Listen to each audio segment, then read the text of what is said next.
भारत में अवामी मसाइल को लेकर कांग्रेस ने पीएम मोदी से उनकी कारगुजारियों का हिसाब मांगने के मकसद से मारूफ शायर मंजर भोपाली की नज़्म का इस्तेमाल किया।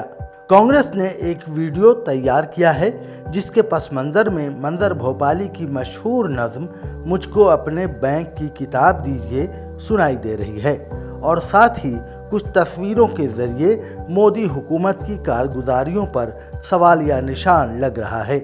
मुझको अपने बैंक की किताब दीजिए, मुझको अपने बैंक की किताब दीजिए, देश की तबाही का हिसाब दीजिए, महंगी शराब से दवाएं हो गई। इस वीडियो में सबसे पहले जो तस्वीर पेश की गई है उसमें पीएम मोदी के 10 लाख रुपए वाले सूट, 1.5 लाख वाले चश्मे और 1.5 लाख रुपए वाले कलम को दिखाया गया है।